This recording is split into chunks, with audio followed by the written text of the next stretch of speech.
Support for I Hear of Sherlock Everywhere comes from MX Publishing, with the largest catalog of new Sherlock Holmes books in the world. New novels, biographies, graphic novels, and short story collections about Sherlock Holmes. Find them at mxpublishing.com. And by the Wessex Press, the premier publisher of books about Sherlock Holmes and his world. Find them online at wessexpress.com. And from listeners like you, who support us through Patreon. Bonus material, thank you gifts, and more await at patreon.com/I Hear of Sherlock. I Hear of Sherlock Everywhere, episode 271, The Collected Papers of Sherlock Holmes, and more. I hear of Sherlock everywhere since you became strong enough. In a world where it's always 1895, it's I Hear of Sherlock Everywhere, a podcast for devotees of Mr. Sherlock Holmes, the world's first unofficial consulting detective. I've heard of you before. You're Holmes the meddler, Holmes the busybody, Holmes the Scotland Yard Jack in office. The game's afoot as we interview authors, editors, creators, and other prominent Sherlockians on various aspects of the great detective in popular culture. As we go to press, sensational developments have been reported. So join your hosts, Scott Monty and Bert Wolder, as they talk about what's new in the world of Sherlock Holmes. You couldn't have come at a better time! Well, hello and welcome to I Hear of Sherlock Everywhere, the first podcast for Sherlock Holmes devotees, where it's always 1895. I'm Scott Monty. I'm Bert Wolder. And Bert, are you calm, cool, and collected? Actually, I am the uncollected, apocryphal Bert Wolder. Well, you're apocryphal in my mind, always. Apocryphal of Miracles, actually. What a great movie that was. Yeah, well, this is going to be an interesting conversation. We will be speaking with David Marcum, who was here previously on episode 199, talking with him about a wide range of subjects because he has a wide range of interests about which he writes and also edits. So we'll have lots of great material to speak with him about, as well as links to other episodes and places for you to go on the web to check out more information. You'll also want to stay tuned after the interview because we do have our standard Canonical Couplet quiz where you'll have an opportunity to win a copy of one of David's books. And after that, we have Sherlockian news updates. We'll also have links to those stories in the show notes, but you might want to hear us talk about them as well. So stay tuned for a few headlines in the world of Sherlock Holmes. Meanwhile, you can find the show notes for this episode at ihose.co/ihose271, all lowercase. That'll take you to our website. Make sure you're signed up to get email updates from us there or to get our episode updates on whatever podcast platform you happen to listen to us on. Spotify, YouTube, Apple Podcasts, wherever you get your podcasts. You can even ask your smart speaker to play the latest episode of I Hear of Sherlock Everywhere. And for our Patreon supporters, there's good news. Not only are the shows available to you ad-free, but now they are also available directly on Spotify. We do have our show linked directly to Spotify for our Patreon supporters. So that's another way to enjoy our show the way you want it. Our Patreon support starts at just $1 a month. Check it out and see what works for you. Thank you so much. David Marcum plays the game with deadly seriousness. He first discovered Sherlock Holmes in 1975 at the age of 10. And since that time, he has collected, read, and chronologized literally thousands of traditional Sherlock Holmes pastiches. As an author, he's written 113 Holmes pastiches and 29 Solar Pons pastiches. As an editor, he's edited over 1,000 Holmes pastiches and nearly 60 Holmes anthologies. He was responsible for bringing back August Derleth's Solar Pons for a new generation, first with his collection of authorized Pons stories, and then by editing the reissued authorized versions of the original Pons books. His irregular Sherlockian blog, a 17-step program, addresses various topics related to his favorite book friends. Lee Child says he could be today's greatest Sherlockian writer. And Nicholas Meyer says, among the best, I must number David Marcum, who by this point has written more Holmes stories than Doyle himself. Characterized by unflagging imagination and ceaseless ingenuity, along with felicitous prose, these tales continue to provide what we all crave, more Sherlock. David Marcum, welcome back to I Hear of Sherlock Everywhere. Thank you. Thank you both for this opportunity. I appreciate it. Well, it's a delight to reconnect with our guests, particularly when they have even more to talk about. I mean, we can certainly have the same people on again and again, but we want the conversations to be fresh and new and interesting. And the thing that struck us about you is you are always up to something new and interesting. The last time we had you on here was episode 199. We'll have a link to that in the show notes. But episode 199 was back in, August of 2020. So 3 years ago. What's been top of mind? What's been keeping you active and interested since the pandemic? Well, I've been still involved in a lot of ways in just continuing projects that we talked about, whether it was editing Sherlock Holmes anthologies for both MX books and Belanger books, and also just writing more stories to go in those books and books edited by other people. In my personal life, I changed jobs in October of 2020 to actually, it was my dream job that I've always wanted, but it's also a lot more going on with that job and a lot more brain power. So it's been more of a challenge, I guess, to keep the Sherlock Holmes things going while I use so much brain energy during the day at my real job. And what is your real job? What was your dream job? Well, I'm the senior civil engineer for the Public Works Department of my hometown. And actually, my original career in my 20s was as a federal investigator for the U.S. government, but they closed our agency. So I went back to school to be an engineer.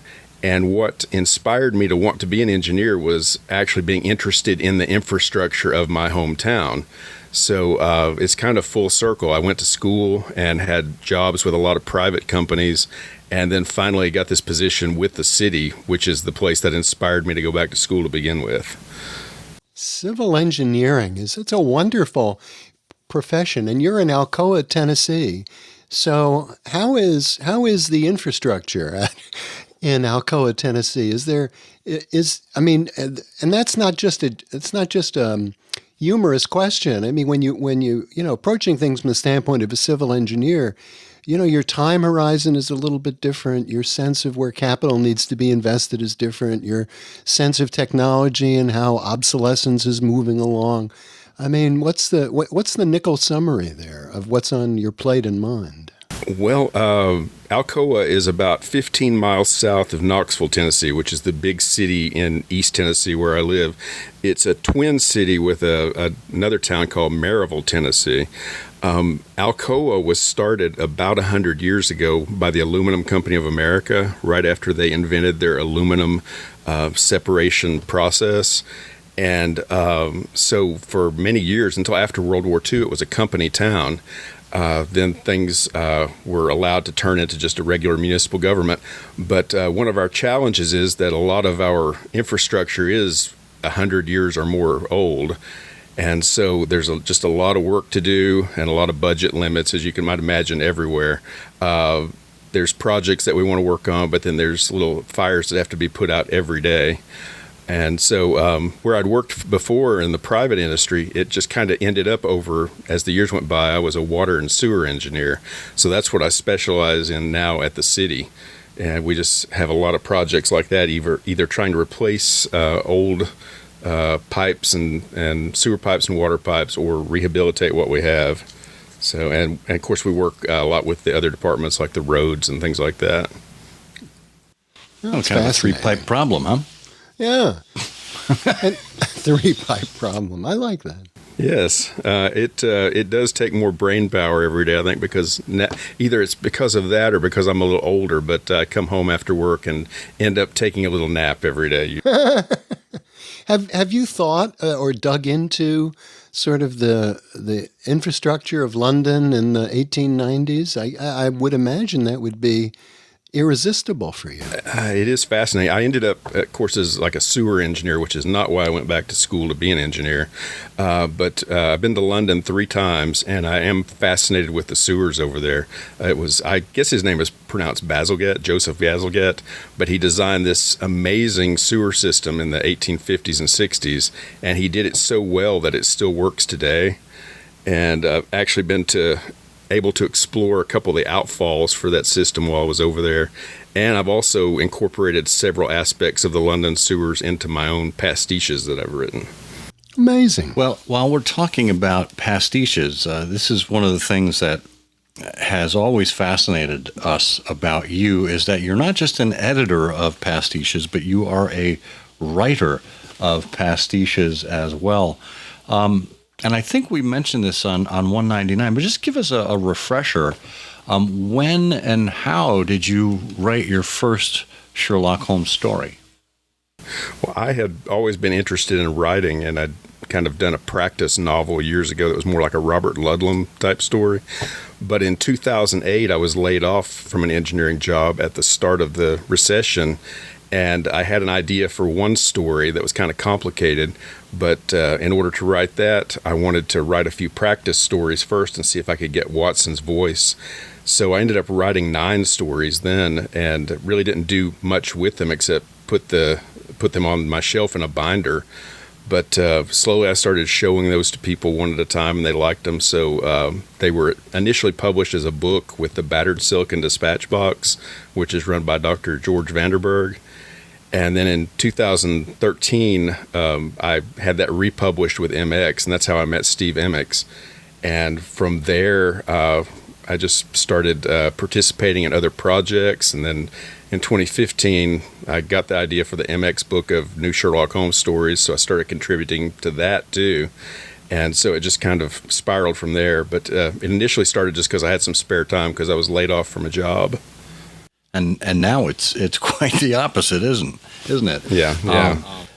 So we can find your pastiches in the collected papers of Sherlock Holmes. I think you're up to 6 volumes now? How many stories is that in total?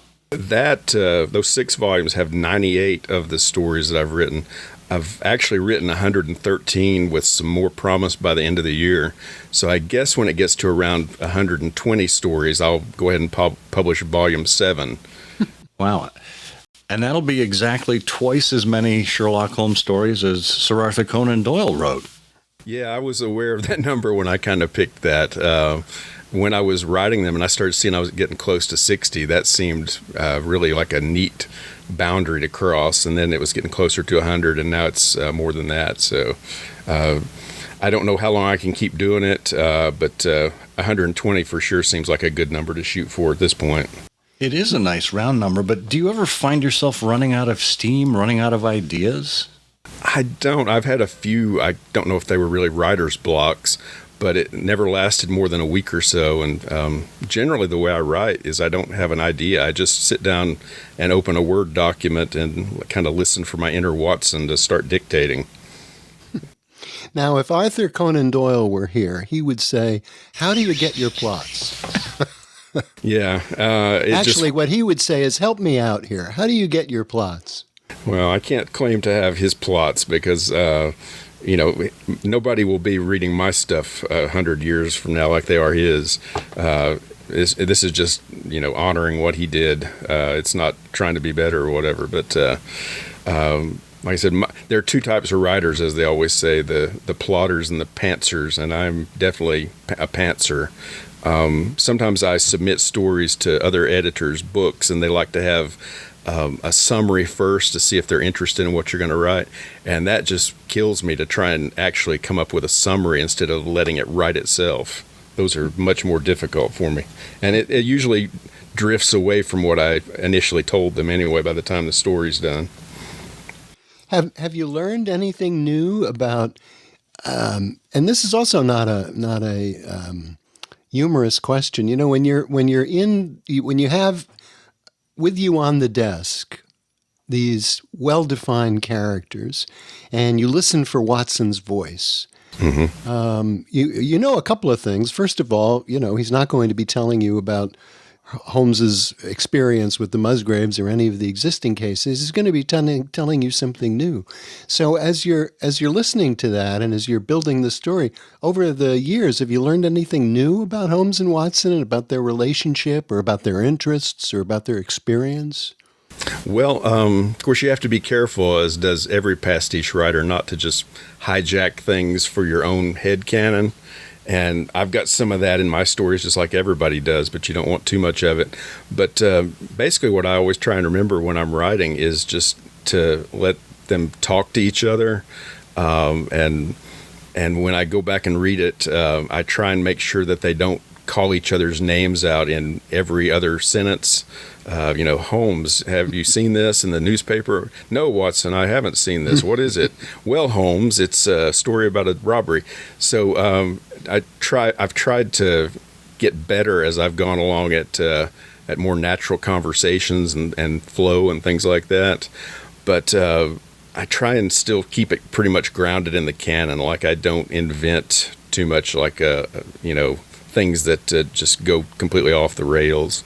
So I feel like I know them better, but I don't know things that a lot of other people don't know. And what about your editing role? When you're editing the work of others, I imagine you must be sensitive to those sorts of things in conversation. Do you ever go back to writers and say, if you cut out all of these references to each other by name, this whole thing might be a little bit better?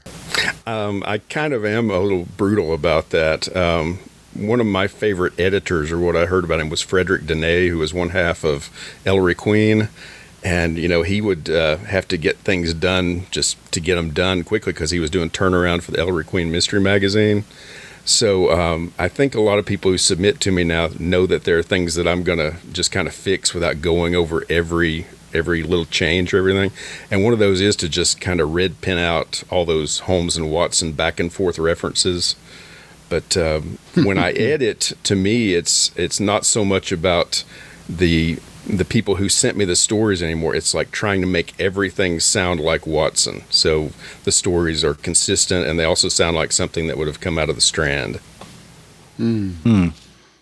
So when we talk about your editing work, that is largely through the MX book of new Sherlock Holmes stories. I think the last time we spoke to you here on episode 199, you were up to volume 28. Okay. How have things gone since then? Take us on the journey, and what volume are you up to now? Right now, I'm finishing up 40, 41, and 42, which the covers are starting to be prepared. I'm finalizing how those books will split it from one big file into 3 books. It will probably be sent to the publisher, in a month or 6 weeks. And then because of the quick turnaround of the new publishing paradigm, they'll probably be available in October or November. One way or another after the Kickstarter, or they'll be available on Amazon and different places. When I started these books, I had hoped to maybe get enough stories for one book, and then it turned into 3 initially back in 2015. And then some people were asking if they could be in the next one, and I really hadn't planned on the next one. But Steve Emmix and I talked about it, and we decided, well, maybe one new one or maybe one new one per year. But I get so many stories and such interest that it's ended up being multiple volumes every year. And for quite a while now, it's been 3 simultaneous volumes in the spring and 3 more in the fall, which is how it's gone up so fast from 2015 to now to 42 volumes. That's incredible. Yeah, it's we're over 850 stories now. Wow. And hopefully they're all, traditional, canonical, sound like Watson. Like I said, I try and make stuff sound in honor of the original stories. So we were talking about your editing sensibilities and your writing sensibilities before in terms of that Watsonian voice. Do you have a kind of an editorial style guide that you share with the authors whom you edit before they submit things?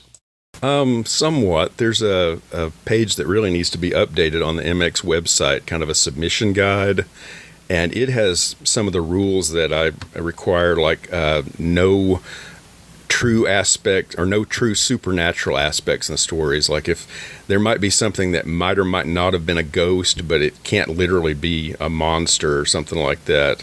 I don't allow any just parodies or any anachronisms or things that just really contradict with the internal chronology of the stories. No modern versions or anything like that.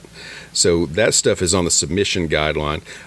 There's other things that I just see kind of when I'm editing, like the Holmes and Watson too much use in conversation, like I mentioned, or I don't know. There's, like I said, things that are anachronistic, like having Watson as a well-published author who everybody knows in the 1880s before A Study in Scarlet was even published, because that just does not fit with the internal chronology. You'd be surprised how many people kind of do that, and you kind of have to nudge them and say, well, Watson hadn't written anything yet then. So you kind of need to change that. Do you need to educate people on the chronology overall? Some yes and some no. Some just enjoy writing the story so much and they kind of forget where they've said it. A few authors will just, I think they just pick, like, I want this story to be in the 1880s, and they don't really think about things that other deeper chronologists worry about, like Watson's wedding or Watson's marriages, or when he's published, or when he lived in Baker Street and when he didn't live in Baker Street, and things like that. From our last conversation, I remember you talking about volumes that covered certain time frames, and you had kind of separated things by era, pre-World War I, true Victorian times, Edwardian times, etc. Are you, first of all, are you still following that kind of model in each of these three volumes that come out? I do. One thing I don't know if we've ever talked about is, like, I'm a very deep Sherlockian chronologist, and I have been ever since I was about 10 or 11 and got Baring Gould's biography with the chronology in the back, and suddenly kind of had a sense where the canon stories were supposed to fall in relation to each other and in relation to history. So I guess it was sometime in the mid-1990s, there was a book called The Mammoth Book of New Sherlock Holmes Stories, and it had a chronology in the back of both the canon and the stories that were in that volume, and that book had arranged the stories in chronological order. So I always just really admired that. So when I started doing the MX books and had the idea for it, I couldn't really figure out how to break down the stories. I didn't want to have some that were better and some that weren't as good based on my opinion, and just deciding what order they were going to be. So instead I decided the best way and the fair way and the way that I enjoyed as a chronologist was to arrange the stories in chronological order.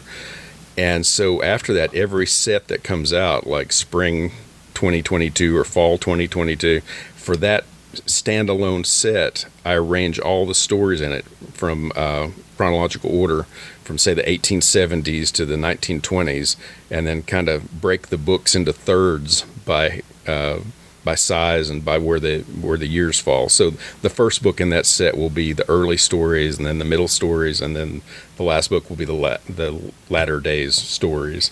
And it's kind of worked out each time. Did you get into building your own chronology? I don't know if you mentioned that or not. I have. Like I said, I'd always been interested in the idea of it. When I was going back to school to be an engineer back in the 1990s, I decided at that point that I wanted to read for brand new sometimes every Holmes story that I had collected, because I was collecting a lot of them, but I ended up just rereading the same ones over and over again. So as I started rereading every one that I had made a little notebook that I carried with me that had maps and things like that, so I could get a better depth of understanding of the stories. And one section of that was a copy of Baring Gould's chronology. And so I would note where the pastiches that I read fell in relation to those dates. And by the time I got through everything that I had then, I had basically a rough chronology of both canon and pastiche. So I cleaned that up, and still being in the mood to read about Holmes, I just kind of started over again at the beginning. But this time the first chronological pastiche that I had, which I believe was an 1844 story talking about how Holmes's parents met and courted and got married.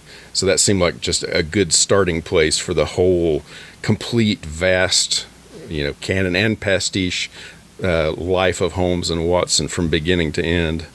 And I've just kind of maintained that as I've gone along over the years. And now it's, almost 30 years I've been doing it.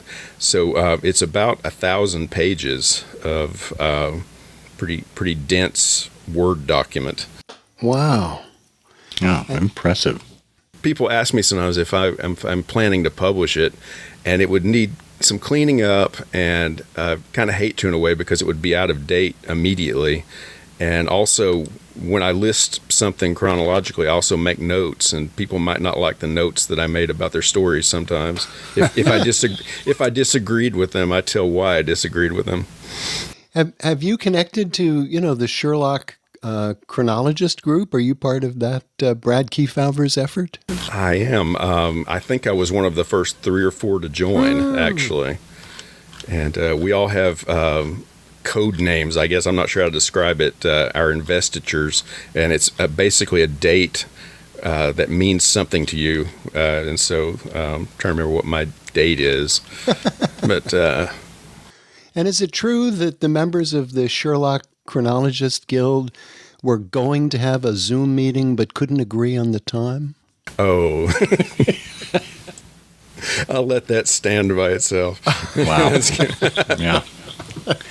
That's true. I mean, chronologists would argue about everything. I've said if there are 2 possibilities, they'll come up with 3 answers. Yeah. Well, that's like the Procrastinators Society. They're meeting the day after tomorrow. That's great. When we talk about these different eras that we find Sherlock Holmes in, or the Sherlock Holmes stories, and as you think of your own writing in the collected papers, what's your favorite era to write a story in? Everybody has their own, but I always like the 1880s, and I don't know why, except it just seems like things were a little more unknown for Watson. He's still figuring out this guy. He's not necessarily yet a part of Holmes's system. Like in one of the later stories, Watson says that he's just kind of become another one of the pieces of Holmes's background. I'm not sure what the exact quote is, but in the 1880s, Watson was still kind of a recovering war veteran, getting over his wounds, and probably at that point he didn't know at what point he would get married and leave. So this was just all a big, boy's adventure to him in a way. And later it became more like this is what we do. This is what Watson does for a job too. He helps Holmes. Have you in matching? I mean, you've got quite a detailed architecture here. So good for you. I mean, the chronology, the spirit, the time, the place, your own favorite decade in the 1880s.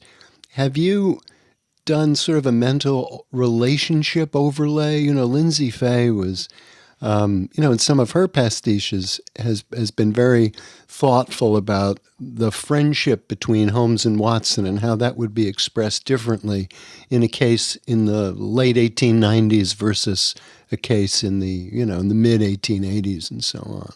Has that figured into your thinking? It is, and I agree with that. Like, it kind of relates to what I was saying. It's like by the time they had known each other in the 1890s, that was, 10, 15, 20 years along. And so they were pretty certain that they could count on, or they were certain that they could count on each other. But there was also some baggage, like Holmes had pretended to be dying in The Dying Detective. He had really faked his death for 3 years without telling Watson during the Great Hiatus. So there was a lot to work out there. So by the time 20 years had gone by and they'd known each other that long, their friendship had changed, and they really did trust each other, I would think. Excellent. Stick with us. We'll be back after this brief word from our sponsor.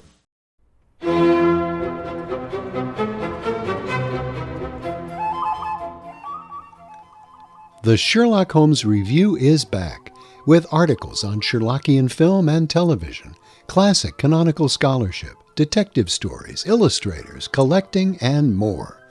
In the latest annual, Curtis Armstrong tells how his love of Sherlock Holmes and acting first came together, how he starred in his first radio series, The Baker Street Theater, while he was still in high school, his encounter with Sherlock Holmes, Hugh Laurie, and Lin-Manuel Miranda, when he featured in the TV series House, how Sherlock Holmes crossed into his character in the WB series Supernatural, and his role as Inspector Gregson in the audible drama Moriarty, The Devil's Game.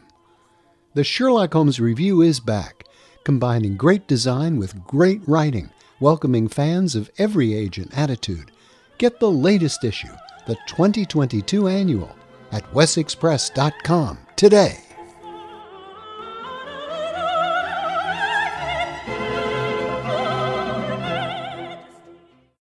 Well, David, let's talk a little bit about some of your other interests. Last time you were here, we touched on solar ponds. We touched on R. Austin Freeman's Dr. Thorndike stories. Have you made any more progress on those? Any other activities to speak of? Well, I can't remember how far along the Solar Ponds project had gone in 2020. In 2017 was when I wrote my own collection of new stories, and after that, Belanger Books and we reissued the original books in association with the August Derleth estate. And then since then, there have just been a series of other anthologies with lots of different contributors that either Derek has edited or I have edited. And last year, I came up with a new second collection of my own Solar Pond stories, and there's more in preparation for that. So I'm glad in a way that we got all this going, because Pons was not well known throughout most of the time he was around. There were some paperbacks in the 1970s where people were kind of aware of him, but even those had faded from memory. So with this set and these new stories and things like this, with these new books being available easily and as audio versions and electronic versions, it just seems much more like Pons is here to stay now, I think. Excellent.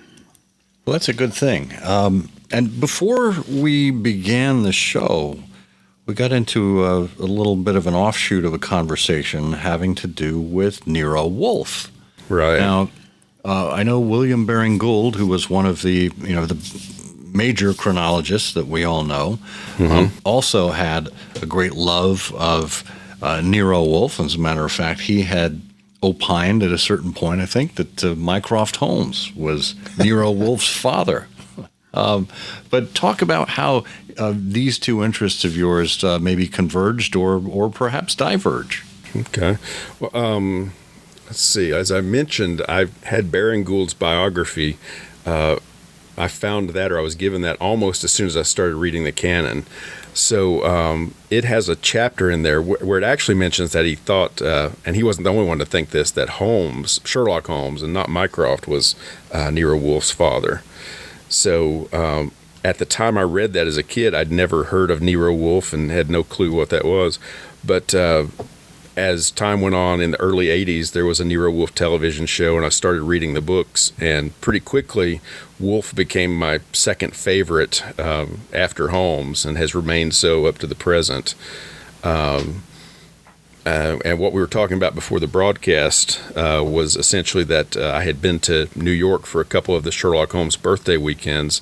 And even though I'm there for arguably the biggest Sherlockian event, since it was in New York, my mindset was really much more at the time around Sherlock Holmes and around Nero Wolfe and Ellery Queen, who are very tied to the New York setting. So while I was there, I spent a lot of time just exploring Nero Wolfe and Ellery Queen sites around the city. Well, there's a lot to explore, except, you're not going to get very far on West 35th Street, which is where the brownstone is supposed to be. But Bill Baring Gould in 1969, he had died, of course. I think his widow published his biography of Nero Wolfe of West 35th Street. Right. Which, is sort of a companion to Baring Gould's biography of Sherlock Holmes. And there are a lot of people who are equally interested in Nero Wolfe and that world in the brownstone in that time in the 1930s, 40s, and 50s and 60s. Mm-hmm. With Archie Goodwin and Nero Wolfe. And you won, one of the things that Stout did was you could call many of the cases of Nero Wolfe novellas rather than novels. They're sort of short novels. And they have an annual, the Nero Wolfe Society has an annual contest. Weren't you a winner of that contest at some point? I was. I think it was 2020. But they announced the contest, and I decided I wanted to write a story. So it's not narrated by Archie. It's actually kind of about Lieutenant Rowcliffe, who is kind of Archie's enemy on the New York police force. He's the narrator, and it's kind of what he's up to during one of the Nero Wolfe books, In the Best Families, and how he kind of interacts with some of what's happening in that book from his perspective. And it's called A Good Cop because in one of the later books, Inspector Kramer from those books says that Rowcliffe is a good cop. Well, that's excellent. Is there the same level of fervor and interest in new Nero Wolfe stories as we see about Sherlock Holmes stories? There's not. Sherlock Holmes is kind of a standalone thing in the amount of new stories and things like that over the decades. There's a little bit of fan fiction related to Nero Wolfe, and in the 1980s, Robert Goldsborough started writing some authorized novels, and he wrote 7 and stopped for a number of years, and then he has restarted again. So he's been doing those one per year, but there's really not a lot of Nero Wolfe stories available beyond those few Goldsborough books and the original Nero Wolfe books, which they call the corpus. There is interest. Of course, there's the Wolfe Pack, which I've been a member of since the 1980s, and it has a journal which comes out several times per year. It's called the Gazette. It has scholarly articles and sometimes pastiches.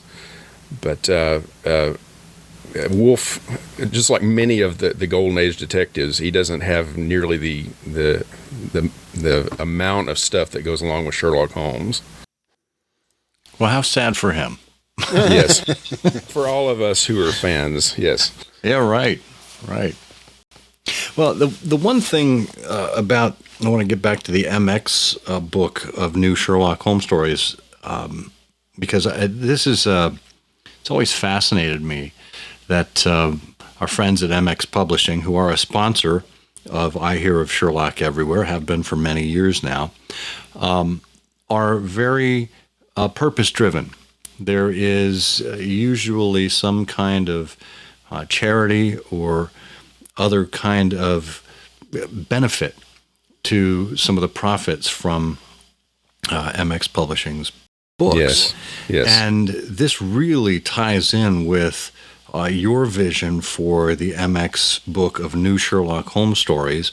you talked to us a little bit about Stepping Stones School, which is created from Conan Doyle's old Undershaw residence. But how about an update on how that's going, and perhaps any correspondence you've had from them or anything you've heard based on how the MX philanthropy is supporting Undershaw? Okay. Well, just as a little background for people who don't know, before I was even involved with any of this, MX had been involved with raising money and awareness for saving Undershaw when it was about to be either torn down or terribly repurposed in some way, like condos or something like that. So when I had the idea for the MX anthologies, my first thought, I can't take credit for like the idea of sending royalties to the school. I just wanted a book of new traditional canonical stories. But when I talked with Steve MX, we decided dealing with paying the royalties individually for each story would kind of be a problem. So what about seeing if people would donate their royalties to the school? So we did that, and so I was able to go to London on my second trip over there in 2015 when the initial books launched, and at that time I got to meet people from the school. And even though Steve had told me some of the history and what they did, actually getting to sit down with them and hear the work they did and that they work with special needs children really kind of opened up my eyes about how much good these books could do and bring awareness about the school to people that might not know about it otherwise. In 2016, that was when they had their grand opening for the refurbished school in Doyle's Undershaw house. And I was actually invited to go over there for that grand opening. So I was there kind of representing the pastiche writers and the Sherlockians, I hope. And I wore my deerstalker around there the entire day. But over the course of the years after that, we have raised, I believe, currently over $116,000 for the school, which they have used for different things like refurbishing a room and some communication systems and things like that. And I know you've had Steve Emmix on before, but he could probably tell you a lot more about what's been going on since then. But as we get more MX books, we get more opportunities to raise money for the school and more awareness. And I am in communication with them several times per year because they actually provide a foreword each time for the books, just to kind of remind the people what that purpose is for the books. And they've told me again that it's the awareness of the school that has helped actually even more than the money. But besides the royalties from these books, of course, MX also provides funds for the Happy Life Children's Home in Africa and several other projects. And even though it's not really advertised, I kind of think of another aspect of MX's charitable acts is that they provide opportunities for Sherlockian authors who maybe just have one book in them ever, but it gives them a chance to have their book published so they can proudly show their kids or grandkids or whatever that they wrote a book. And, because anybody that would be trying to do the same thing with the old school publishers, that would just never happen. But this is an opportunity for people that they otherwise wouldn't get. Yeah, it's really a wonderful thing that Steve has put together there. Thinking not only of these small authors, but of these charities as well. So yes, it's unique in its stance, I think, and I think we're all lucky to have MX Publishing as part of the Sherlockian world because of the benefits all around, and obviously the benefits are to the readers and listeners to some of these stories as well. Yeah, and it changed my life personally because, you can point out certain things in your life where you took a turn or took a chance or whatever.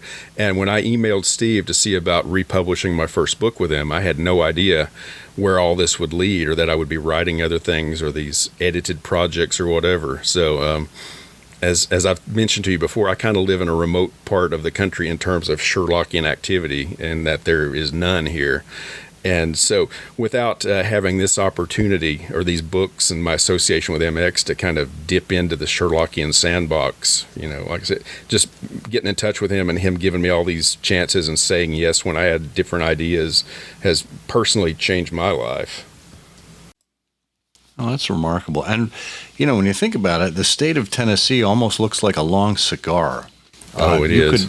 You could form like the Trichinopoly Club or something. And Oh, yeah. Yeah. I live in the extreme eastern end up next to the Smoky Mountains. And a few weeks ago, I had to go to an engineering conference in Memphis at the far end. It's literally an all-day drive. And through all sorts of different regions, from mountain to plateau, and then sloping down to the Mississippi River. So it's a strange state. There's a lot here.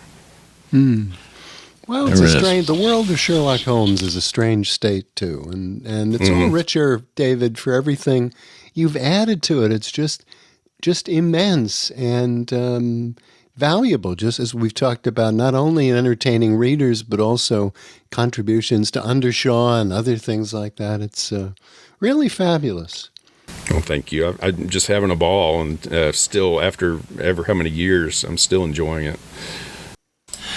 Well, for those who are interested in David's work, we've got links in the show notes, but you can find his work and works that he's edited, obviously, authored and edited, both on mxpublishing.com and belangerbooks.com. And I should mention, just before we head off here, David, that you have gotten a number of starred reviews in Publishers Weekly for the MX book of new Sherlock Holmes stories. Have you tallied them up? How many are you up to now? Steve MX could tell you. I don't know exactly because I've kind of lost track. They were reviewing and generally giving starred reviews for every edition, every book, but they kind of pulled back. So if we had a 3-book simultaneous set, they would only pick one of those books and review it and give a rating on their website or in their magazine or whatever. So Steve would have more specific information about that, but I'm very grateful for those, and also that the reviewers kind of call out different authors who have written different stories and specifically mention them, because that's pretty great for them too, just to suddenly wake up one day and find out that they've been mentioned in Publishers Weekly. Well, we, for one, are certainly appreciative of your furor scribendi with regards to Sherlock Holmes. So, David, keep up the great work, and thanks again for joining us on I Hear of Sherlock Everywhere. Thank you. Like I said, I appreciate the opportunity and look forward to seeing you in person again soon. Yes.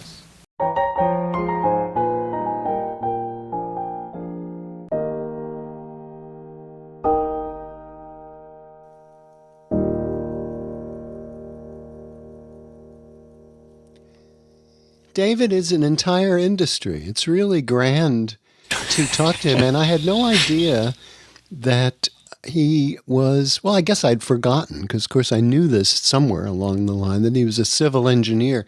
But how interesting it would be, to read more about Sherlock Holmes and the underground infrastructure of London. And I'm sure that's a factor in some of the things that he's written. I have yet to meet an uncivil engineer. They're usually very polite like that. Well, many of them are. It's interesting because, obviously the tube was a fairly recent invention by the time Sherlock Holmes was around. But you have these, the underground plays a role in at least the Bruce Partington plans. And I think, if I'm not mistaken, some of William Gillette's play takes place in kind of... It's a gas chamber, though. A gas chamber, okay. There you go. But yeah, you're right. I think, taking Sherlock Holmes through the sewers of London in pursuit of some criminal might be a fascinating way to approach things.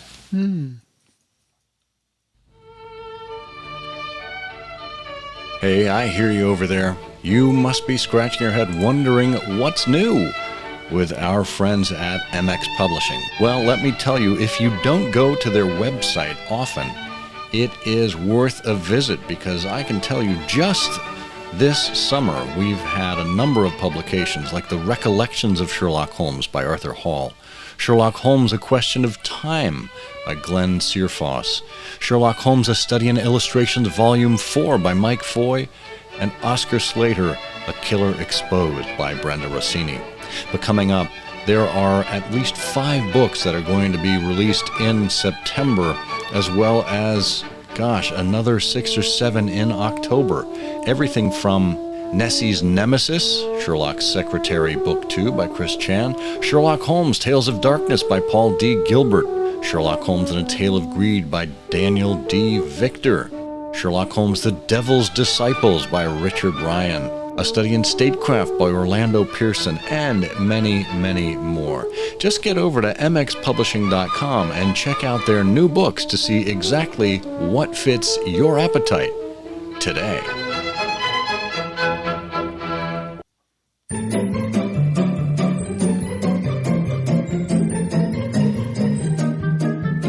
Hey, you know what that means. That's right, it's everyone's favorite Sherlockian quiz show. It's Canonical Couplet, where we give you 2 lines of poetry, and you give us your best guess as to which Sherlock Holmes story we were talking about.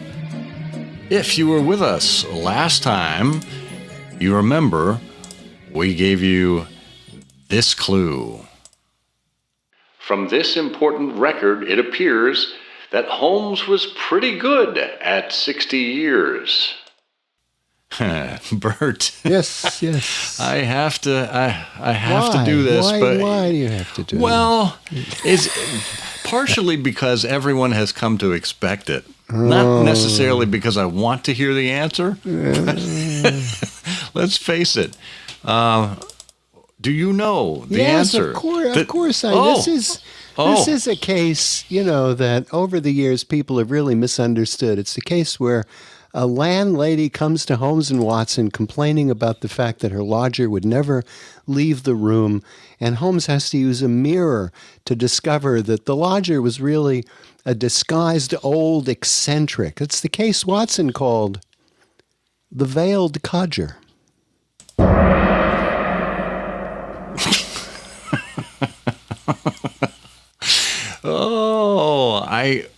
I do have to give you at least 3.5 points for creativity. Oh, thank you so much. Yeah, but we'll end there. Okay. No, incorrect, obviously. No. The good news is, once again, our pal Eric Deckers has come to the rescue. He says, I'm really cooking now. Do it. This is the story that inspired the catchphrase of the Muppets' Swedish chef and his culinary adventures. It's the story Watson called, "Sure the cheeky and ferny hig, bork, bork, bork." Oh, wait. I got that confused with the story of Von Bork in His Last Bow. That's an easy mistake to make. Oh, dear. How did he spell that? I would like. Could you put that link in the show notes? No. It's funny. As I looked to see if I could find any non-copyrightable music, any royalty-free music that I might be able to use as a backup here, I could not find it. And as a matter of fact, the Muppets in 1978 did copyright the Swedish Chef theme song, and I went to look at the lyrics to see what the lyrics were, and it's all just Swedish gibberish. So Swedish sounding gibberish. So not actual words. So, but Eric was indeed correct, and we have a number of other people who also participated here. So we're going to pull out the big prize wheel and give it a spin. Watch it go around. Coming down to land on number 18. Number 18. And that looks like it is Carol Berger. Carol, congratulations. We do have a prize to send your way. I think we promised the Sherlock Holmes mug, so that will be on its way to you. Before you can say bork, bork, bork, I guess. Too late. I've already said bork, bork, bork. I know, right? Okay, well, let's get around to giving people the clue for this particular episode. It's better, lads, to stay at home and cram than pilfer questions on the Greek exam. If you know the answer to this episode's canonical couplet, put it in an email addressed to comment@ihearofsherlock.com with canonical couplet in the subject line. If your answer is correct and it's chosen at random, you'll win. Good luck. All right. Well, and this time I think we'll have a prize. It'll be one of David Marcum's books from MX Publishing. Oh, that's a good idea. Enough. Very good idea. All right. Well, I think this is the portion of the program where we promise people some news updates.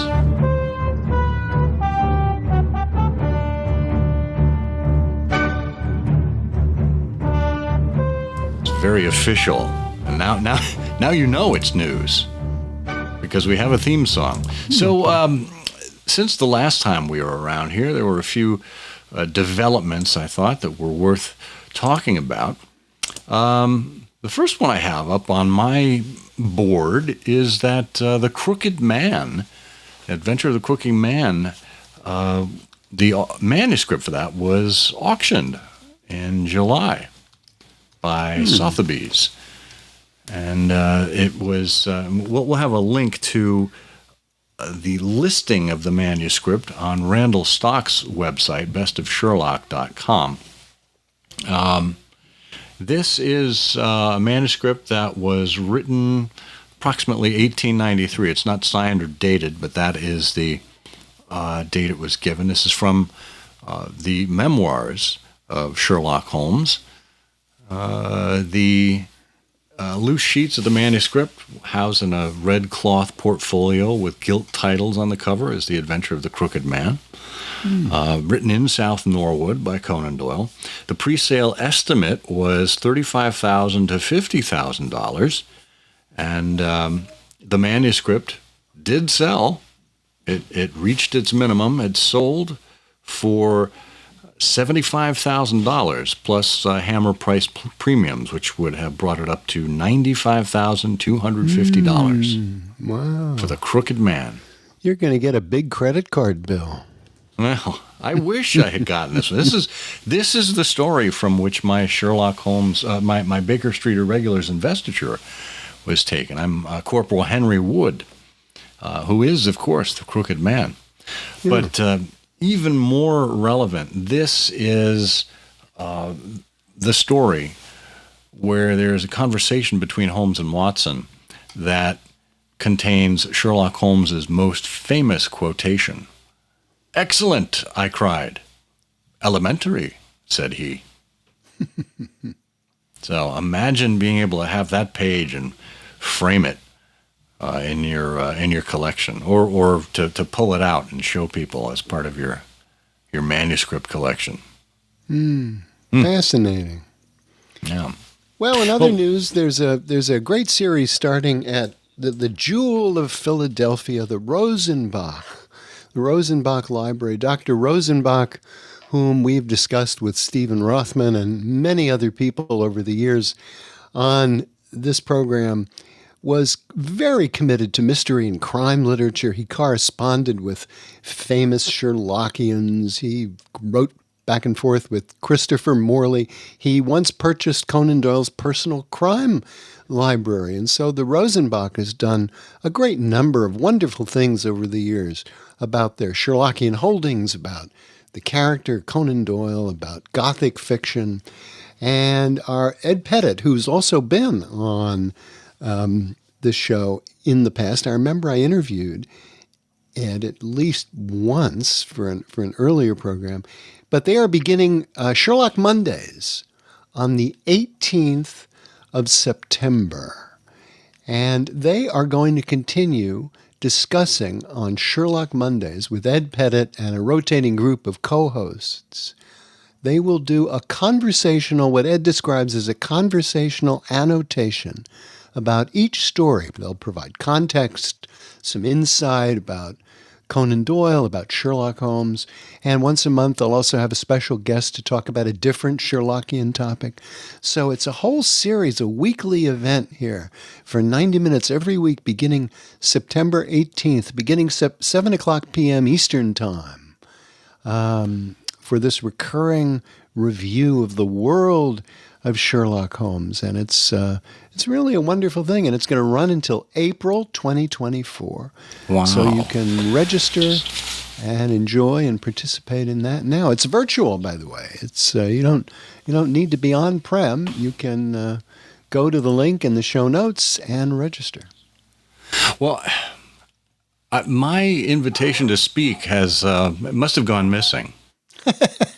The missing 3/4. You only got 1/4 of your invitation to speak. Yeah, exactly. Yeah. Oh, and it looks like, according to my notes, Ed Pettit was on episode 119. It was kind of a Janus type of episode, dual-headed. One conversation with Ed, one conversation with Lindsay Fay. Oh, right. I remember that. Yeah. I also was not invited to speak, but I did get a personal note inviting me to listen. So I thought that was thoughtful. Well, that's the next best thing. And that's what we have for our listeners as well. So we'll have that. We'll have the link to episode 119 and the link to the Sherlock Mondays in the show notes as well. And then finally, kind of sad news from the entertainment world. Ellen Fitzhugh, a lyricist from The Great Mouse Detective, died at the age of 81. She had, I guess the cause was lung cancer, but she was a well-regarded lyricist and librettist, and she died earlier this summer. She had earned Best Original Score, a Tony, for the 1985 Broadway musical Grind, which was directed by Harold Prince. And she actually also earned an Emmy nomination for music and lyrics for a song, Start Where You Are, from the series Shining Time Station. Must have missed that one. But of course, Sherlockians will remember her work in The Great Mouse Detective, the Disney version of Eve Titus's Basil of Baker Street. She collaborated with Henry Mancini for that score and those songs, and songs included The World's Greatest Criminal Mind and Goodbye So Soon, which was performed by Vincent Price. So I guess we have to say goodbye so soon to Elizabeth to Ellen Fitzhugh. But we thank her for her contribution to the world of Sherlock Holmes, and we have those delightful songs from The Great Mouse Detective to remember her by. Yes. Well, Shining Time Station, I remember Shining Time Station because... Do you? Yeah, that was the way I think Thomas the Tank Engine first came to America. Thomas the Tank Engine eventually became sort of its own property, but my memory is, and that had, I think Ringo Starr, if I remember correctly, was the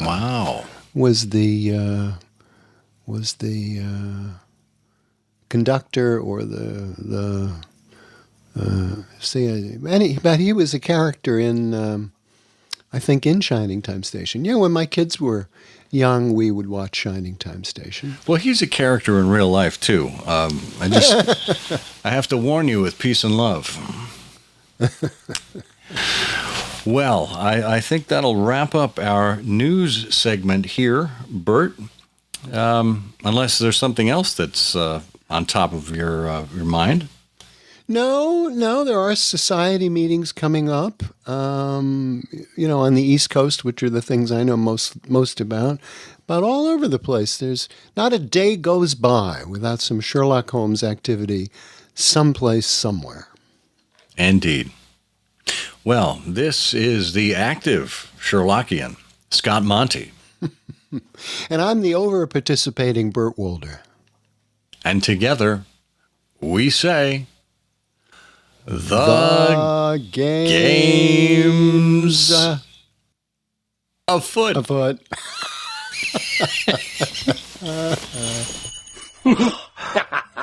The game's afoot.